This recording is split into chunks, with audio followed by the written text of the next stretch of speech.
Hi, and welcome to the 5-Minute Check-In. So today we're looking at screening for cancer. In particular, we're looking at new streamlined preventative screening algorithms that our teams have put together here at CommonSpirit to look at breast cancer, colorectal cancer, and lung cancer. And joining me today are my two very good friends, Dr. Gary Greenswag, our Chief Physician Executive for the Physician Enterprise, and Dr. Ankita Sagar, the System Vice President for Clinical Standards. Thank you for joining me today. Thanks for having us. Great to be here. So, Gary, why don't we just jump right in here? What exactly is happening? Why did you decide to tackle this problem across all of CommonSpirit in all of our physicians' offices and APP's offices? What was driving that? Tom, as we look at rates of colorectal, breast, and lung cancer screening across the country, it's highly variable. And it relates back to, frankly, how much time people have to devote to that as opposed to looking at chronic and acute illnesses and other sorts of things. There's clear data that's been published earlier this year. If a primary care physician or advanced practice provider does what they're supposed to do, the amount of time required is I think it's 26.7 hours per day. 26 hours, because those are different days that they yes, have. that's right. It's sort of like the earth was not created in a day. But if you look at the addition of team-based care, that's really terrific. It gets down to 16.7 hours per day. Now they get a little sleep, just a little sleep now. A little sleep deprived. So we really do need to look at how can we automate? How can we make this more efficient? And how can we be sure that the clinicians are doing the right thing and spending the right time on the right types of screening? And you and I talked that also the guidelines are changing, right? So we have to... Right. Guidelines have massively changed, and I think Dr. Sagar is going to talk a little bit about that. So why don't we pivot to that? I know there was some shifts in how the guidelines... How did you come up with the guidelines? Because every professional society has a guideline. Right. Yeah, absolutely. So every professional society has a guideline. Then there is the USPSTF, which is a executive federal government appointed committee that focuses on the average risk person. And then, of course, there's the National Comprehensive Cancer Network, so NCCN. What we did was we looked at the USPSTF guidelines and we realized, well, okay, they start at the point where a clinician, a physician or an APP has made the decision, this is an average risk person. Well, how do we decide someone's average risk? That's where the NCCN guidelines come in.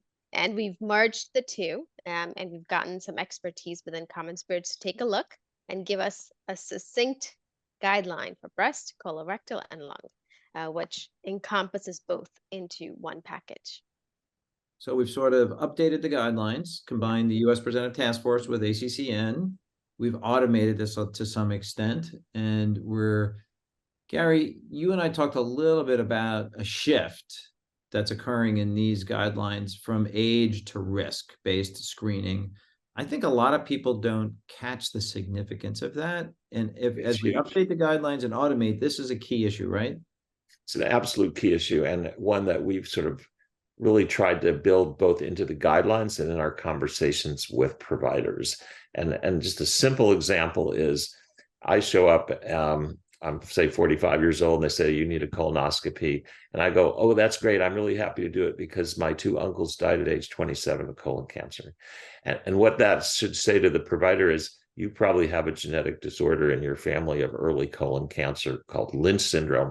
And so that is a risk-based assessment that needs to be figured out before I show up at age 45.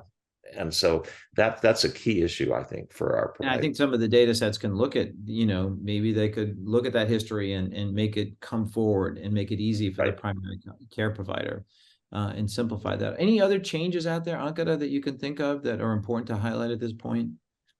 I think to your last point, like how do we serve up this information, right? Like that epitome of clinical decision support so that all of this information that we're collecting from patients doesn't get buried in the EMR, but really informs our path forward is going to be really important because it's a better experience for both our clinical team, but also our patient team. Yeah, and well done clinical decision support takes into mind the workflow and not to be annoying and overwhelming and actually tincture of what we call behavioral economics, where it kind of encourages people to do this kind of work. So Gary, it sounds like we've updated the guidelines using the best available evidence. It sounds like we understand that we need to do a much more sophisticated form of decision support to enable our primary care providers to actually get some sleep at night and take care of their patients. So what's next here? What are we doing at CommonSpirit? What's the thought?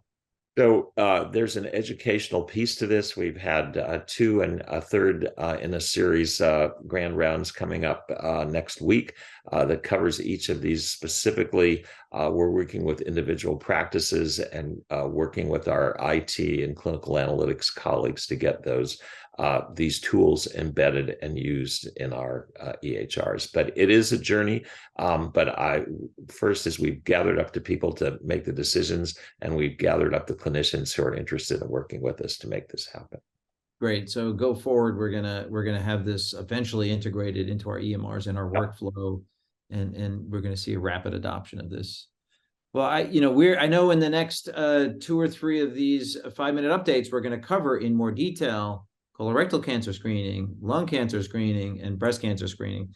And we'll be tapping into both of you for that. So thank you both for joining me today. So thanks for joining me, and I'll see you in 2 weeks at the next 5-minute check-in.